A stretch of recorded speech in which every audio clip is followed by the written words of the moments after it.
What's going on, guys? Aaron here, Curls on the Rack, and today, as promised, we are going to get to the slinger build that folds into the wall. Multifunction trainer, whatever you want to call it, but it's going to fold into the wall. First of all, let me go through and explain why I did this, and that way you can see if you fit into this category of wanting to move your slinger set off of your rack and put it somewhere else. Okay, so the why. Here is the why. When you have the slinger really doesn't get in the way. The slinger sits up top, on top of the rack. You can put the cord up there, pin it with one of the pop pins to the top. It's not really in the way. It doesn't get in the way of any other exercises. But I found that having this thing here, the lower pulley here, the seat on here, really got in the way and kind of monopolized this front beam here, which was annoying. Now, as you guys know, in order to use the seat, you need to remove the lower pulley here. I didn't like that. It's kind of difficult to put away, transitioning from different exercises that you might be doing in your workout. Then there's this guy here, which in order to remove this, you have to take the cable off here, you have to take the cable off here, remove this, take this pin off, put it somewhere else. It was really getting in the way, especially if you have two people out here working, or you want to go from, say, a squat inside the rack and then use some J cups out here and do like a Romanian deadlift or something like that. That is why I wanted to get it off of the rack. If this is you, then you want to follow along and do something like I did here in this video. And what I did was I created a wall-mounted pulley system, but I had to take it one step further, and I'll show you why. Okay, so you guys know my motto. It is get everything up off the floor that you can, get it attached to the wall, maximize the space in the gym. And that is what I was thinking of when I did this. I couldn't make one that just mounted to the wall because, as you can see, on any day that I want to use the GHD, this is going to be in the way. If I pushed it over farther, it's still in the way. I got the dumbbells here. It just wasn't going to work. So I needed to add one more element, which is the fact that I needed it to fold into the wall flush when I'm not using it. Now, I say that because I don't actually use the pull down system that much. Me personally, I'm going to do pull downs or I'm going to do weighted pull-ups. I'm probably going to go with the weighted pull-ups. So therefore, but when I do want to use it for accessory work, cable crossovers, face pulls, all that kind of stuff, I want to be able to use it, but I can think in advance, and until then, I can have it folded into the wall. That is my thinking behind this, and I will go ahead and show you how it folds in, and then we'll get to the build, everything I used, and I'll show you exactly how to do it. Okay, so removal and folding it in. Let's say I just got done working out, I'm done using it, I want to fold it in. It's still going to be pretty much just as difficult as if you were going to remove stuff from there and then hang it up and put it away for next use. So my first step is to pull the pin here and throw this cable down through here. Then it will be taking off the slinger seat. Then removing whatever weight plates I have up here and this handle, whatever attachment you got. Then after you remove your weights, you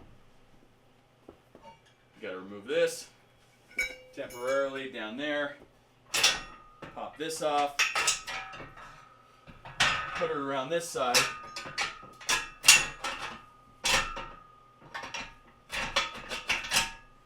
There's that.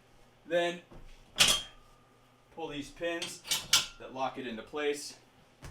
Then you can lift up, fold it flush against the wall. Put this guy back up here. Then you can throw your seat back on facing this way.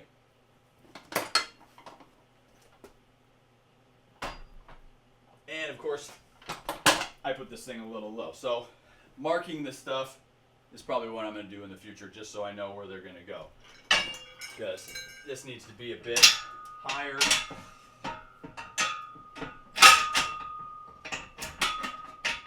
In order to give room for the slinger seat.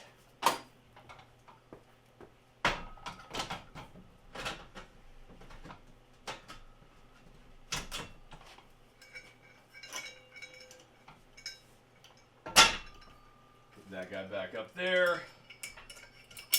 Lock it into place. Pin this anywhere you want. And then it's out of the way, so that way I can use my GHD. Now, another reason that I decided to go with a standalone pulley system rather than using it on the rack is the fact that the lower slinger pulley and the slinger seat, they don't go on at the same time with the rack I have over there on the upright. You have to put them on separately, meaning you have to take this off to use the bottom one or this off to use the top one.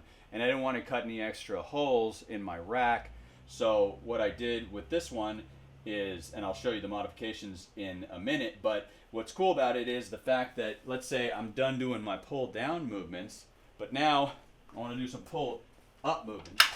All I really need to do is remove that piece from the seat and then take this cable, which is out of my way until I want to use it, and then I can attach it up here, attach whatever attachment I want onto the bottom portion here, and I can do ground up movements without having to move anything or remove the seat.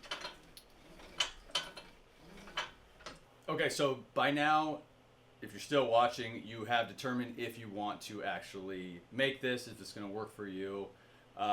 So I will go ahead and tell you what I used to accomplish this, and then we can go from there, and I'll show you what modifications I had to make.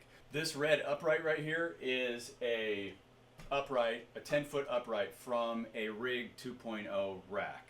It doesn't have the foot plate on the bottom to bolt in. It's just a beam. It was empty. The reason I got this one, and you're probably not going to want to get this one, is because I found it locally on OfferUp.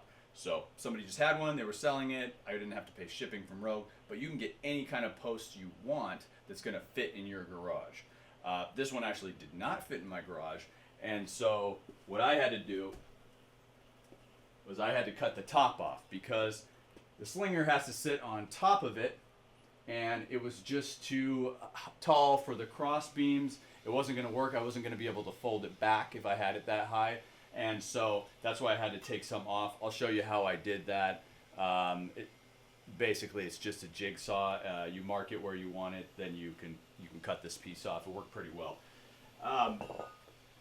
Second is just the short version of the Monster Light foldable rack, the 21-inch one, 21.5 I believe it is. It's just the two cross members and then the bracket that goes to the wall.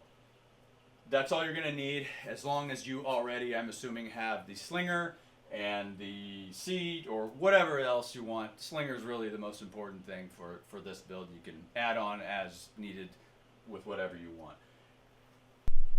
Alright, so the first modification I had to make to the cross member here that attaches to the wall that folds in is I had to make a hole in here for the cable to go through. Now, these don't come with the holes that go down on this cross member because they don't recommend that you put a slinger on your folding rack. So I had to make this hole. Now I'm going to show you exactly how I made it. The measurements on the short cross member are from the outside of here all the way in 10 inches on the center. And then this is 3, so you're going to come over 1.5. You're going to drill a pilot hole there. You're going to measure the same thing on the top portion of it, and then over 1.5, do another one. Pilot hole here, pilot hole there, and then I'll show you what bit I used, which works great. All right, so this bit here is called a hex step bit. This is one from Milwaukee, but there's a ton of other brands. They're a rather expensive bit, but I use it for a lot of different things, and it works great. It has little notches on the side that indicate how many inch diameter hole you're going to make. Now, for that top one, we're going to go all the way down here to 1 inch. And so what you do is after you have your pilot hole, this will just chunk right through the whole beam and make really light work of all this. So in order to get these two on at the same time, I had to make a modification if I wanted both of these pins to line up, because on this particular upright, the slinger seat did not match up where I needed it. So what I had to do was I had one of them, the bottom one, would actually pin into the rack here. So I pinned it, and then I just took a Sharpie and went around the inside of the hole on both sides of this guy. That way I could make one more hole right there, so that way the pins all lined up. And I used that exact same bit, and the same process, pilot hole, use the bit. And then what I did was to make sure that I got it just right, not going too big and obviously not having it too small, is I just went until this pop pin fit in there perfectly. And then the slinger was able to go on both holes.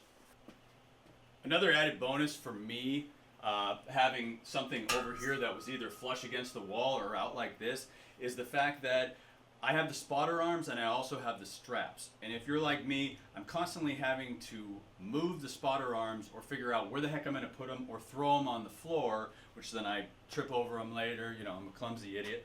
But with having this, if I want them out of my way, I can just move them over here.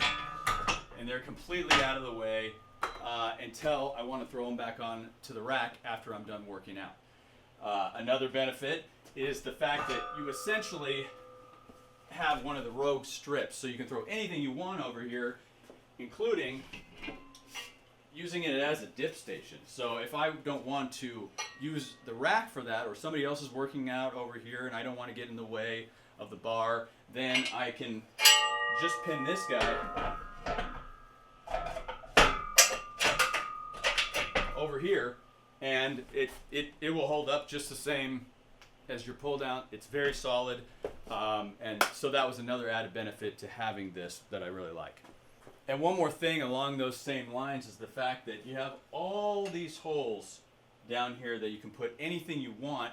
And if you're on your rack, you might have J-hooks in the way, you might have spotter arms in the way, anything that you have that you're using for your lifting over there. But you have pretty much a free post here. So if I wanted to come over here and do crossovers with the bands, I can just put a band peg in here and do anything I want and not be in the way of this person over here. And then also, I have more holes to work with and not have to finagle where I'm going to put it on the rack. Well, there's the build, guys. That's all I have. Hopefully I was clear on everything. If I wasn't clear on anything, please feel free, write something in the comment section, and I always try to reach out. Subscribe. I got more products coming, and we're going to do another product review probably next week. And until next time, guys, peace.